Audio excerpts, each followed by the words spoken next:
Assalamualaikum warahmatullahi wabarakatuh. Alhamdulillah kita berjumpa di kelas bakat semester 2.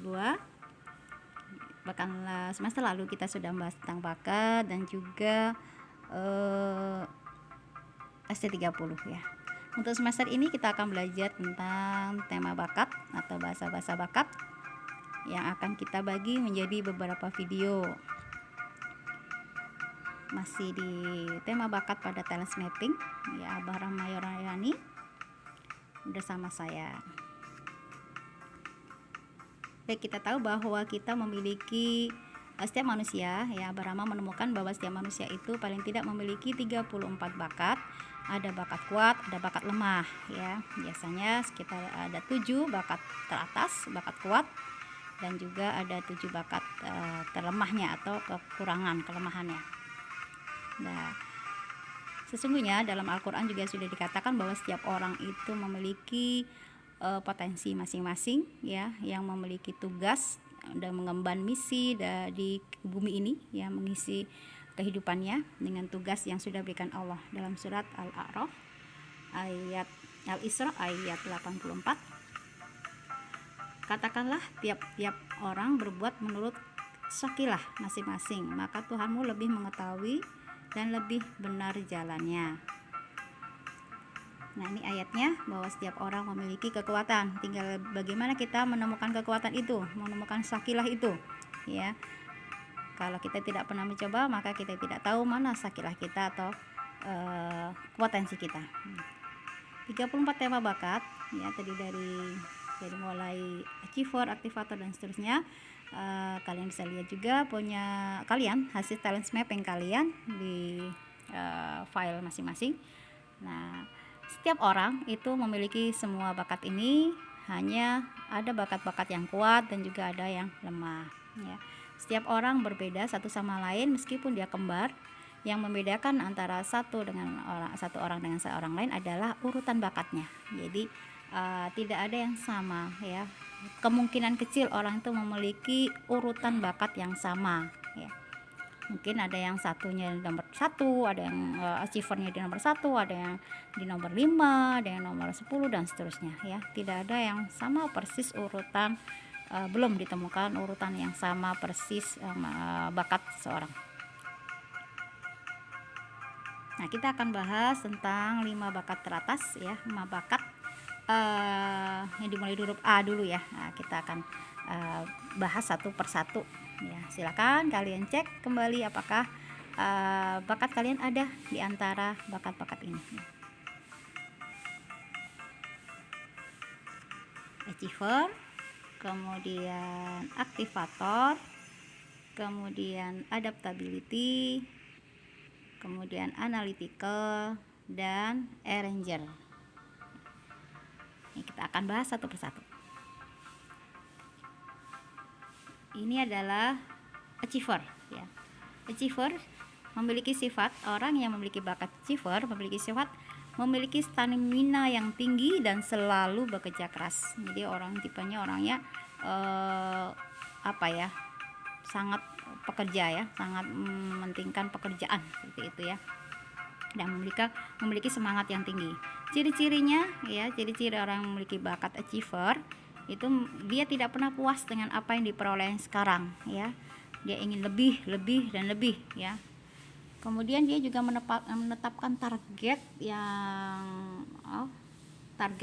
sangat tinggi agar mendapatkan hasil yang lebih tinggi lagi ya. Jadi kalau misalkan dia mendapatkan nilai 5, dia masih ingin menjadi nilai 6. Kalau dapat nilai 6 terus ya sampai sempurna ya. Biasanya ingin mendapatkan nilai yang lebih tinggi ya. Kemudian juga memiliki semangat membara dalam dirinya yang mendorongnya untuk berbuat lebih banyak agar dapat meraih sukses yang lebih banyak. Jadi orangnya pokoknya harus berhasil dalam hidupnya ya, mencapai target yang tinggi ya, tinggi.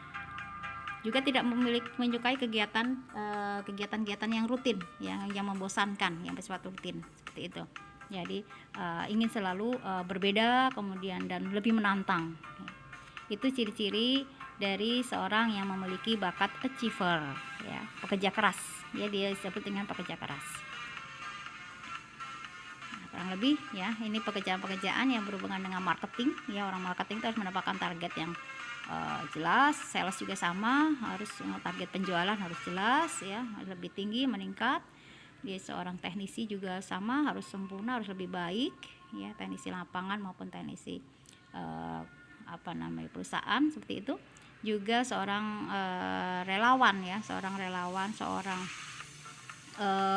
volunteer gitu ya, yang membantu dalam bencana, dalam kemanusiaan seperti itu. Itu pekerja keras ya, nggak suka bermalas-malasan, harus gercep, gerak cepat ya, seperti itu.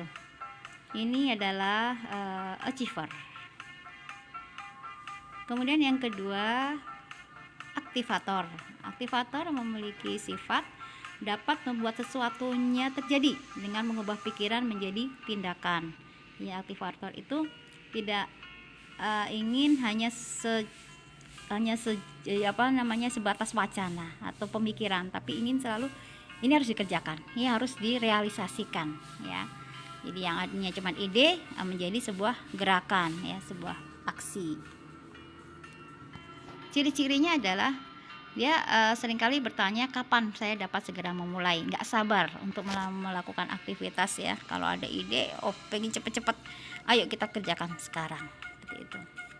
Juga seorang aktivator itu ya, seorang yang berbakat aktivator itu berani mengambil tindakan walaupun informasinya tidak memadai, karena baginya kesalahan adalah proses belajar. Jadi seorang aktivator itu jarang yang berpikir tentang resiko ya. Resiko itu nanti ya, sekarang yang penting kita kerjakan dulu ya, kita mulai aja dulu, kita nanti kalau gagal nanti kita pikirkan lagi ya, seperti itu. Jadi dalam kehidupan itu ada pentingnya orang seperti ini ya, tapi juga perlu didampingi orang-orang yang memiliki sifat hati-hati ya. Kadang-kadang aktivator tidak memikirkan resiko ya, gagal kesalahan itu jadi proses belajar bagi mereka ya. Ini perlu kadang-kadang dalam sebuah kerjaan, sebuah rencana, ini perlu aktivator. Kalau enggak hanya rencana atau ide saja. Nah, ini seorang aktivator ya, biasanya bekerja di bidang entrepreneur, kemudian sales juga ya,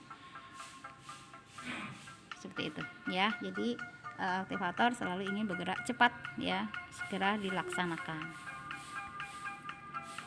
Yang ketiga adalah adaptability ya. Adaptability memiliki sifat ya, melakukan tugas sesuai dengan apa yang diterimanya saat itu. Jadi dia gampang beradaptasi lah intinya ya, seperti itu. Ciri-cirinya dapat menyesuaikan diri dengan perubahan-perubahan yang tidak direncanakan dengan senang hati. Nggak ada masalah, misalkan kalau ada rencana, misalkan kita mau ke tempat A, tiba-tiba dalam perjalanannya berubah ke tempat B, tidak masalah bagi orang yang memiliki bakat adaptability, nggak masalah gitu. Tapi kalau tidak bakat adaptability-nya tidak dominan, maka itu menjadi masalah buat dia, pasti dia akan kecewa dan seterusnya. Tapi kalau orang adaptability tidak, ya dia mudah sekali menyesuaikan dengan perubahan-perubahan yang tidak direncanakan. Hidupnya sesuai dengan situasi saat itu walaupun rencananya berubah tanpa pemberitahuan sebelumnya. Hidupnya ngalir aja lah ya gitu ya, ngalir kemana air itu mengalir, maka dia akan menyesuaikan ya, seperti itu. Tidak ada masalah jika tidak sesuai dengan rencana. Kemudian perubahan ya, cirinya yang lain adalah perubahan bukanlah musuh ya, melainkan teman. Jadi kalau ada perubahan-perubahan bukan suatu hal yang menyusahkan buat mereka ya, bukan hal yang aneh, bukan hal yang harus disesali ya. Seorang adaptability itu mudah menyesuaikan diri terhadap perubahan-perubahan yang terjadi.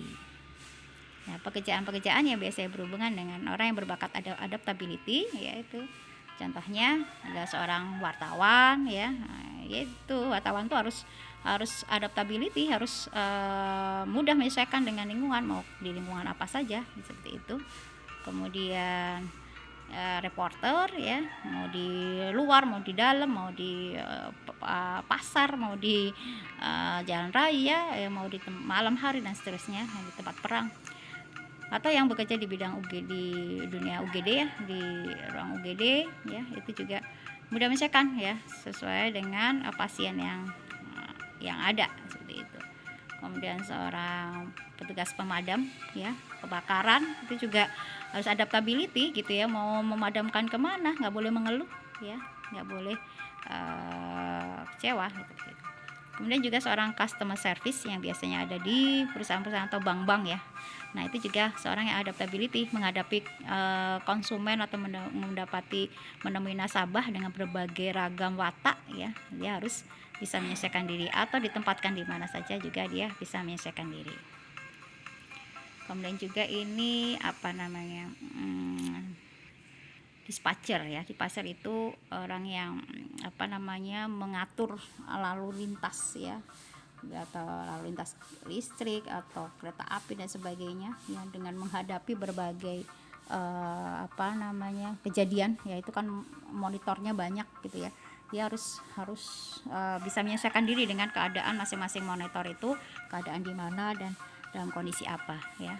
Mengatur lalu lintas ya, lalu lintas traffic bisa ekonomi, bisa jalan listrik dan seterusnya. Nah, itu adalah bakat adaptability. Berikutnya adalah bakat analytical. Memiliki sifat mencari alasan dan sebab musabab ya, memiliki kemampuan untuk memikirkan semua faktor yang dapat mempengaruhi situasi dan kondisi ya. Seorang analytical itu tidak mudah percaya pada berita-berita hoax ya, tidak dapat menerima berita-berita tanpa ada bukti, tanpa ada fakta yang dia dapatkan, seperti itu. Jadi nggak mudah dibohongi ya, atau berita-berita hoax itu tidak mudah dipercaya. Dia harus memiliki data yang valid atau informasi yang akurat. Selalu membutuhkan bukti cirinya ya. Mantranya adalah tunjukkan pada saya bahwa yang Anda katakan itu benar dan sesuai fakta. Nah, itu ciri orang analytical. Dan orang analytical itu suka bekerja dengan angka-angka, dengan analisa-analisa ya. Jadi dia mencari hubungan sebab akibat dari sebuah peristiwa, sebab masalah seperti itu. Untuk mencari benang merahnya, mencari solusinya ya. Itu perlu seorang yang berbakat analytical. Pekerjaan yang berhubungan dengan bakat analytical, misalkan seorang editor ya, kemudian seorang analis ya, seorang analis menganalisa data ya, menganalisa data yang ditemukan, seorang ilmuwan ya, riset, kemudian ilmuwan kesehatan atau apa saja. Kemudian juga seorang akuntan ya, seorang yang berhubungan dengan keuangan, dan seorang manajer ya, seorang manajer ya. Dia juga harus mengatur semua bukan manajer ini, programmer, seorang programmer ya, programmer. Dia harus memiliki bakat analytical ya. Itu pekerjaan-pekerjaan yang berhubungan dengan bakat analytical. Berikutnya adalah bakat arranger. Bakat arranger memiliki sifat dapat mengorganisir dan memiliki fleksibilitas yang membantunya untuk mengatur sesuatu ya, dapat mengorganisir dan memiliki fleksibilitas yang membantunya untuk mengatur sesuatu. Cirinya arranger itu adalah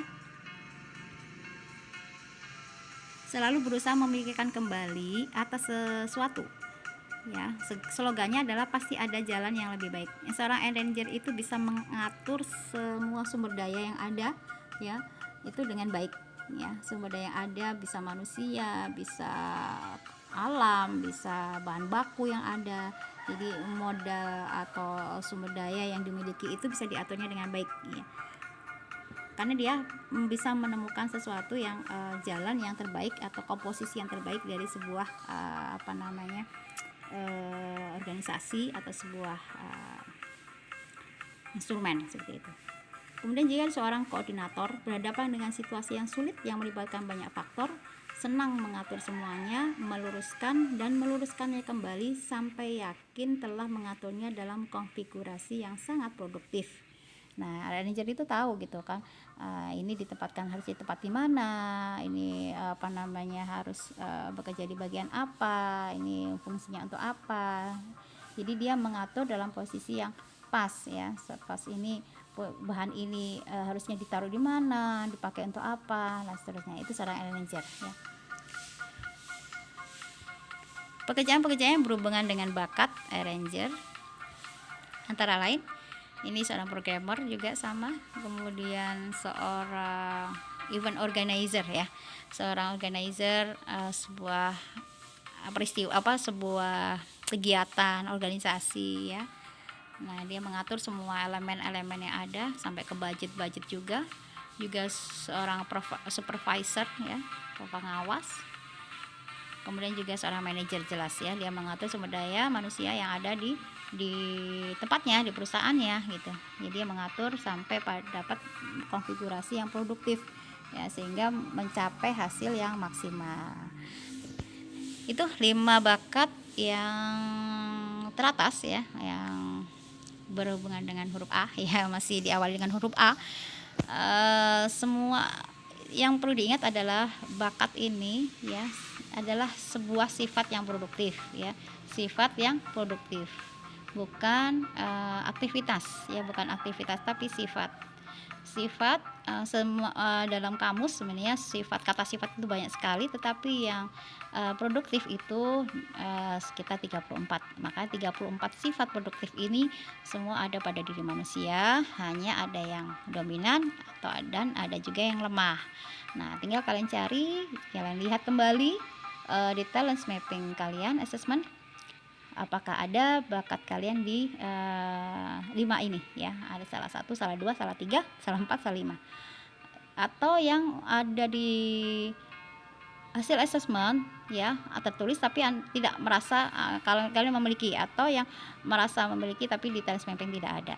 Nah, coba dievaluasi diri, ini lagi direnungkan kembali, apakah ada di antara kalian yang memiliki bakat-bakat yang ada di dalam ini ya. Perhatikan diri Anda selalu, kalau Anda selalu aktif dan selalu ada saja yang dikerjakan untuk mengisi waktu luang ya, dan seorang pekerja yang keras, maka kemungkinan bakatmu adalah achiever ya. Atau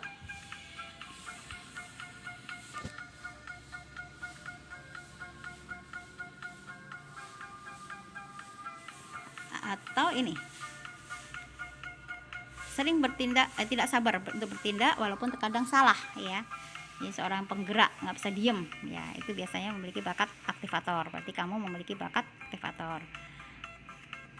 Atau kamu merasa dalam menghadapi situasi yang mendadak, kamu tenang aja, nggak mudah sedih, nggak mudah emosi gitu ya, tetap bisa menyelesaikan diri, fleksibel, maka kamu memiliki bakat adaptability.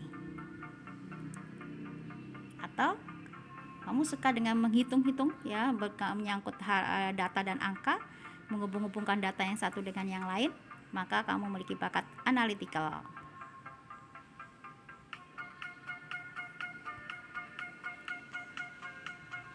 Nah, jika kamu pandai mengatur berbagai sumber daya yang ada gitu ya, kamu memiliki bakat arranger. Nah, demikian 5 bakat yang kita bahas pada pertemuan kali ini.